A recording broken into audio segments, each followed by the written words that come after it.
Hi Cancer, mid-August, mid-month of August 2024. Ito na po ang inyong reading. Kuha lang tayo ng ilang gabay. Ayan, nagbabakal pa ang Moonchild. Live na live po tayo sa ating FB. Mensaheng gabay po ngayong mid-August. Anong kailangan marinig ng mga taong ito? We'll be straightforward para sa mga Cancer. Anong kailangan nilang marinig? Tayo po ay general reading. Just only take what resonate. Cancer, message. Cancer, anong kailangan marinig ng mga taong ito na maaaring makapakinig? Cancer, mid-month of August, mensaheng gabi po. Mid-August, Cancer, mid-month, August 2024. Ayan, kumpol na sila, pero medyo madami to. Kunin pa natin yung maaaring pinaka bumagsak. Okay? Okay. Isa-isahin natin. Guys, babalikan ko kayo sa live maya-maya. Ito pong bawat card readings natin sa live ay mapapanood nyo rin po. Nandito kasi ang camera. Pero ito na nga. 9 of Wands, Queen of Cups, 9 and 7 of Wands. And, uy! Sunod, 6, 7, 9 of Wands. 6 of Wands is in reverse. Okay. Cancer, Cancer, Cancer, hindi ko ito tatamisan. Tayo po ay general message. Again, huwag nating ipilit yung ilang sitwasyon na hindi para sa atin. Just only take what resonate. At the center, ito na yon. Siya yung pinaka nang ibabaw dito yung kayo. The Queen of Cups. Ano pa man ang gender nyo, pero umaangat yung pagkabalanse. Yung inyong mga pusong mamon, Cancer. Mentally, emotionally, or maybe a reminder, mid-August, na pangibabawan kayo ng pagkakalma, ng alam nyo kung nakapakinig kayo kanina bilang nag-live tayo, kinaharap na natin yung ilang unang signs. Puro pagkakalma, kalmahan daw ang sarili sa ilang sitwasyon bilang, kung aking i-apply, ang ilang ganap ngayon sa astrolohiya. Si Mercury, madalas kong nababanggit ito lately. Mercury is currently in retrograde phase. Mercury is all about communication, transportation, technology. So, maaaring meron kayong ilang glitch na maramdaman sa part na yan, or ilang kabagalan ito. Kaya, kalma. Balance. I will be honest, Cancer, maaaring meron ilang struggle dito. Struggle or ilang challenge, ilang test, tinetest ang inyong yan? Ang inyong mga PC, ayan, ang inyong mga pasensya, na maaaring may kaugnayan, well, again, general message po tayo, pero umangat dito ang usaping relasyon, trabaho. Okay, pero lagi niyong tatandaan, again, 9 of Wands, ito po yung isang indikasyon na, kumbaga, sinusubok nito yung iyong kakayanan. Kung paano mo i-handle ang isang sitwasyon o relasyon. Paano ba, Moonchild? Lalo pa kung ang ilan ay makaramdam at mag-apply, mag-reflect itong aking na-mention na tension. Gaano man po yan, kalalim, kalaki, or kaliit, hindi po kailangan katakutan o laliman. Mensaheng gabay lamang po, pero pinapaalalahanan ka na parang Queen of Cups, ikaw na yung higit na maging bigger person sa sitwasyon.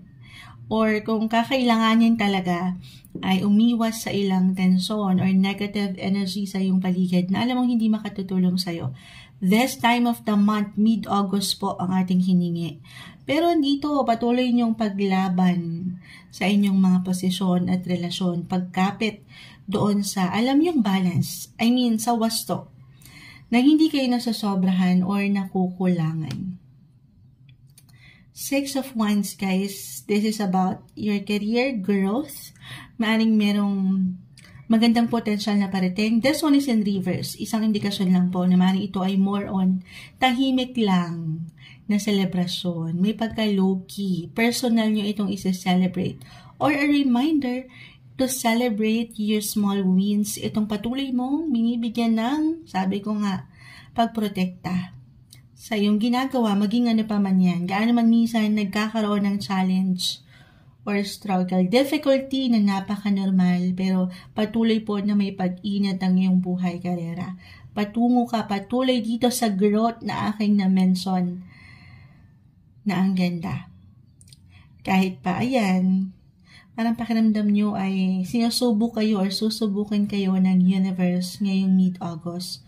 Pero, ay, hindi mababaliwala. Okay? Yung patuloy niyong pagtsatsaga at paglaban sa buhay. If ever hindi mag-apply po yun, maaaring ito ay may kaugnayan sa pera. Okay? Meron tayong difficulties na nakikita. 9 of Wands. Again, hindi to kadalian. Pero tinitest lang nito kung paano mo i-handle ang iyong money or relationship. Depende na ito. Kahit pa pare-pareho kayo ng sign, Cancer, sa realidad, magkakaiba pa rin po ang bawat isa. Depende kung saan kayo higit nag-iiwan ng priority ngayon. So, ayun nga, diretsahan, may ilang obligations, responsibilities sa buhay na patuloy na umaangat dito. At kayo ito, na ito naman nanlalaban. At yung laban nyo, ayan, kita nyo, may celebration na. May fireworks si Mayor.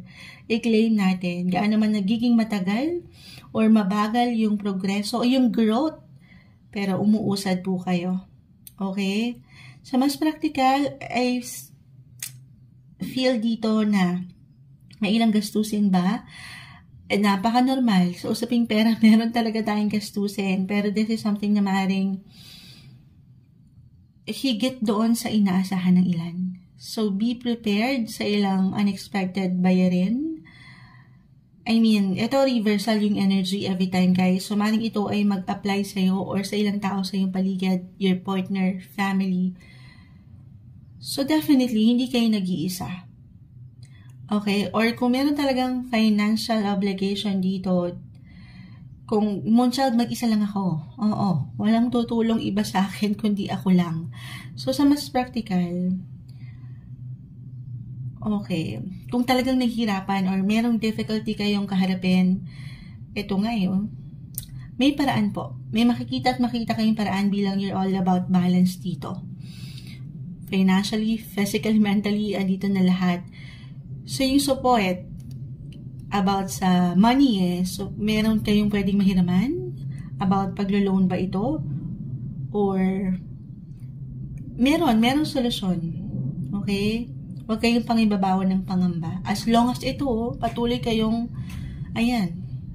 patuloy niyong hinaharap ang problema, ang obligasyon na ito, at hindi kayo tumatalikod. Lalo pa. Okay, lalo pa kung importante itong mga taong ito. Maybe a reminder yan na tuloy ka lang sa pakikibaka. Okay. And, ayun na nga, yung una kong na-mention, difficulty So, patuloy na pagiging flexible na mga Cancer ang dapat paangatin, yung mahabang pasensya, nasa kabila nung pwedeng, itong difficulty natin nakikita, yung struggle, guys, maring iba to sa inyo ng universe, or ng ilang tao sa inyong paligid. So, dito matetest kung ano yung pwede mong maging reaction, or pwedeng maging opinion, kahit sa simpleng opinion. So, stay balanced sa part na ito. Aking ulitin, pinapaalahanan ka ng baraha na ikaw na yung maging bigger person, ikaw na yung higit na umunawa sa sitwasyon para, alam mo yon, iwas tension. Or, hopefully, hindi naman ito something na maging malalim at mauwi sa conflict. Okay? Ayan, celebration po.